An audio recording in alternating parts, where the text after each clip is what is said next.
E uma dessas foi essa. Eu conheço algumas de Maria da Penha no interior, principalmente domingo, de dia, meu. Era uma coisa de Maria da Penha atrás da outra. Não sei se os caras ficavam enchendo os cornos de cerveja, de álcool, e metia a porrada na mulher. Então, ocorrência de Maria da Penha tinha direto.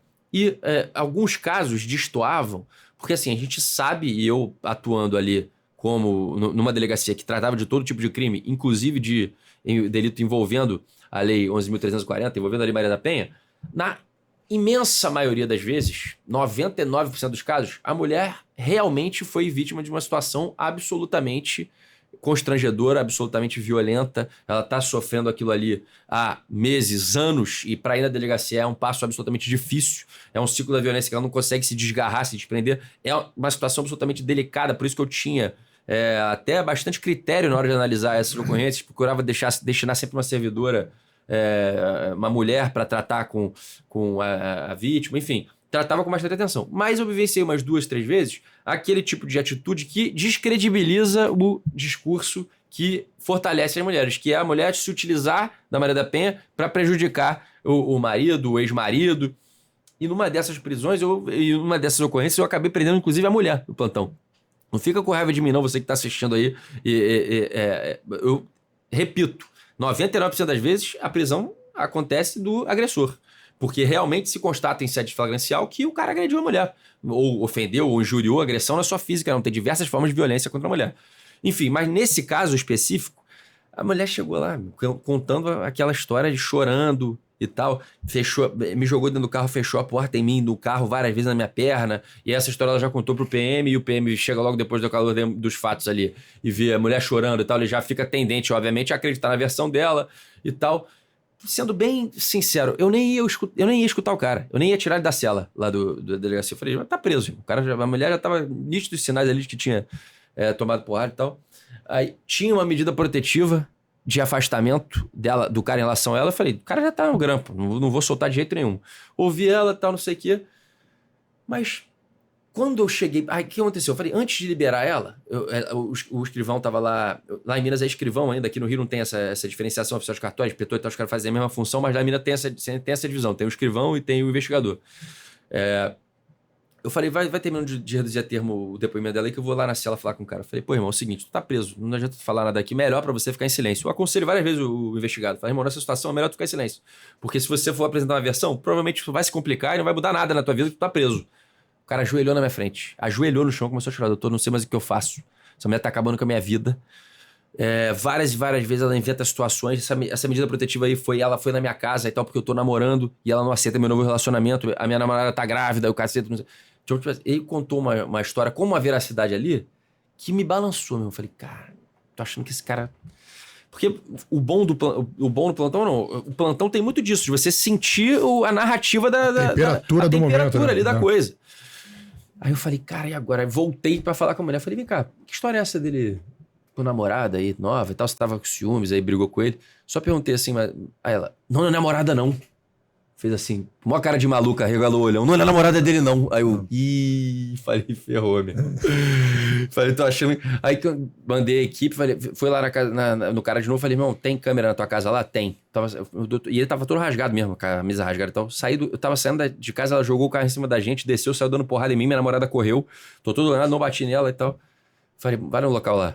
Foram lá puxar a câmera, irmão, dito e feito. A mulher jogou o carro em cima dos dois, quando os dois estavam saindo de casa, saiu dando porrada nele, e ele só se abaixando e voltando pra casa assim, e a namorada do cara correndo. O cara não tocou o dedo nela realmente, em nenhum momento. Ali, meu irmão, eu fiquei puto. Na moral mesmo, porque, sério mesmo, chama o 90, vem a polícia militar, promove, toda uma movimentação do aparato estatal de repressão, destacam, os caras ficam mó tempão dando depoimento, o condutor da ocorrência, vem a testemunha do depoimento, o escrivão reduz a termo, registra a ocorrência, despacha o flagrante, houve outro, para invenção. E se utilizar de uma lei de proteção das mulheres para prejudicar Para prejudicar, e obviamente, repito, isso descredibiliza o discurso e, obviamente, os institutos absolutamente necessários que a Maria da Penha fornece para as mulheres que são vítimas de violência. Aí eu falei, não, essa daí vai ficar. Aí vem cá.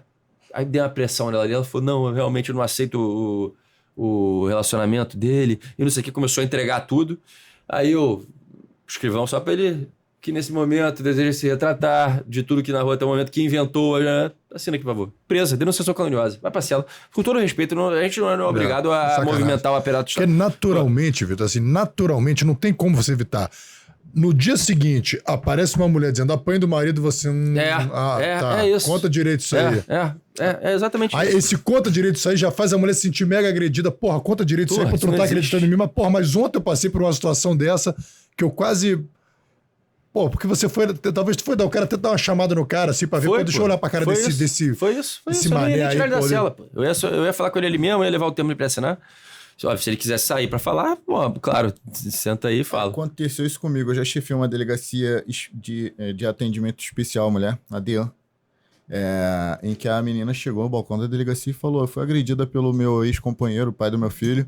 Ele falou pra eu ir lá buscar a pensão, chegou lá, a família dele me juntou, me segurou e ele me bateu. Falei, pô, que bizarro isso. Comuniquei a delegada, a doutora Mônica Arial. Ela vai lá imediatamente. Era Nova Iguaçu, a delegacia, a gente saiu de lá e foi pra Nilópolis, não é tão perto. E quando a gente chegou lá, tava o cenário ainda montado, né? As pessoas ainda na rua e tal. E a gente, cadê o fulano? Pra família dele. Bom, ele tá no hospital. Ele tá no hospital por quê? Porque ele foi socorrer a nossa tia. Olha o que aconteceu com a tia de vocês. Então, a ex-mulher dele veio aqui. E ela tinha um saco na mão. Falou que queria conversar com ele. Quando ele chegou, ela tirou uma marreta. Eu falei, pô, caô. A minha tia foi tentar conter ela, deu uma marretada na cabeça, era um martelo. Deu uma marretada na cabeça da minha tia abriu aqui o supercílio, teve que ir ao hospital, ela ainda pegou uma faca, tentou esfaquear o parente dele lá, que era o ex-companheiro dela, e ele saiu correndo. Falei, vocês estão inventando isso pra proteger o cara, onde ele tá. Aí a gente foi lá no hospital da Posse, Nova Iguaçu, e a mulher realmente estava com a cabeça bem, bem machucada. E a gente ouviu mais algumas pessoas lá no local que não eram familiares. E o pessoal fez o vídeo, né? Aquele pessoal fofoqueiro da rua. Sim. Filmou tudo isso acontecendo. Ela tirou, a gente juntou isso. Falei, doutora, Maria da Penha instaura o inquérito de pronto, não tem VPI. Ela, doutora, você não instaurou o inquérito disso aí? Ela, já tá andando. Vocês só estão cumprindo diligência. Falei, então tá, perfeito. Quando chegar eu explico todo o cenário pra senhora. Eu contei, mostrei os vídeos da doutora Mônica. Fala pra ela que ela tá presa. É isso mesmo. Fala pra ela. Então, isso infelizmente acontece. No outro dia, a doutora Mônica, tal qual ela fazia com todos os agressores, ela oferecia aquela matéria pra imprensa, no intuito de conscientizar, trazer o tema à tona. Com a mesma entonação que ela fazia pra promover a Lei Maria da Penha, ela fez pra demonstrar que algumas pessoas fazem mau uso dela. É que saiu na RJTV, na Record TV, não sei o que. E a gente passou por isso aqui no Rio de Janeiro também. Então. Mas, inclusive, até para não ficar... Para eu contar um caso do outro lado também, por outro lado, diversas foram as vezes que eu me senti obrigado até a forçar, vamos dizer assim, aspas, uma prisão para proteção realmente da mulher, que a gente vê que ela está em situação de violência doméstica familiar ali. Eu, inclusive, numa dessas ocorrências, nunca me esqueci disso. Uma mulher, porque... Qual é o grande problema? A gente tá tratando aqui, o delegado lida o tempo inteiro com o teu bem mais precioso depois da vida, irmão, que é a tua liberdade. Então, assim, a caneta ali, ele pode definir se tu ficar solto, tu fica preso. E alguns dos crimes que o delegado vai capitular ali, aquilo aí quase que uma sentença, tráfico de drogas, Maria da Penha. O cara normalmente vai responder por aquilo ali que foi capturado no plantão. Então, eu sempre fui muito criterioso em relação a isso. Só que, quando se trata de violência doméstica familiar contra a mulher, a linha é muito tênue entre uma ameaça e uma morte, irmão. Às vezes é uma ameaça que o cara vai pagar uma fiança e vai sair, ou essa ameaça pode evoluir rapidamente para um homicídio, para um feminicídio.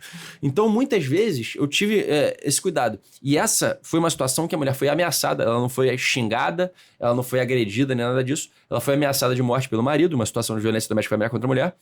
E o marido, na minha frente, repetiu, falou, eu vou sair daqui, doutor, eu vou matar ela hoje.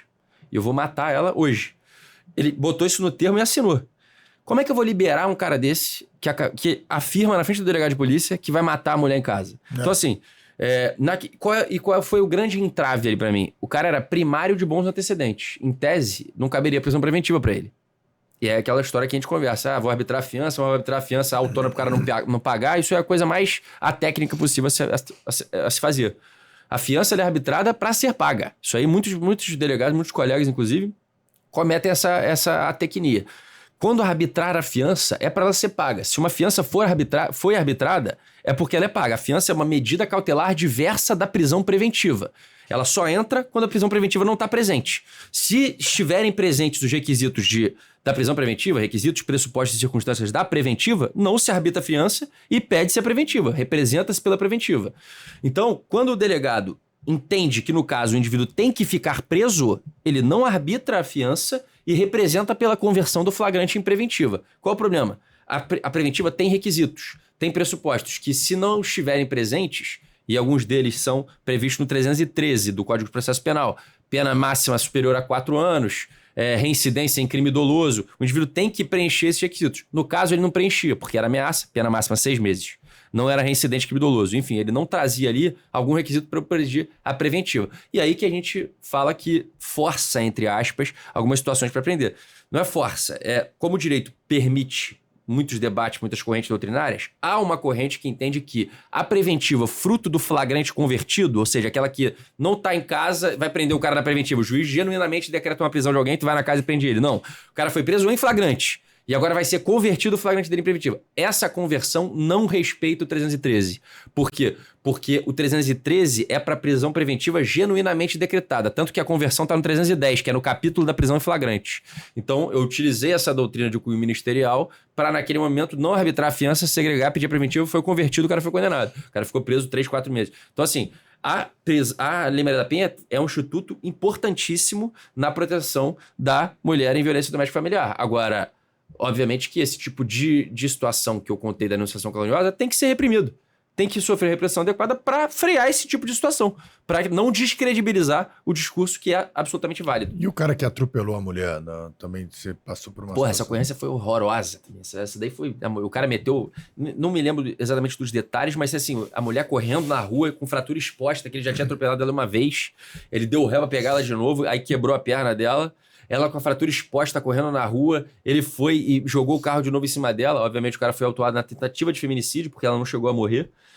Autuamos ela no plantão, mas foi um dos casos mais bizarros que eu já peguei, assim, de grau de crueldade do ser humano com uma pessoa que você convive mesmo. É Uma coisa de tua esposa, coisa de maluco. O cara casado há 10 anos, passa o carro 10 vezes em cima dela, não há nenhuma justificativa no mundo para esse tipo de situação. Por mais... não há nada que a mulher possa ter feito que justifique uma situação como essa. Mas era uma situação bem asquerosa, assim. Eu me lembro que eu nem ouvi ela, porque ela estava internada, obviamente. Eu fiz a prisão dele ouvindo só testemunhas e tal. Eu não ouvi nem a versão da vítima, que ela estava desacordada no hospital. Mas foi um caso também bem marcante, eu lembro, na época lá.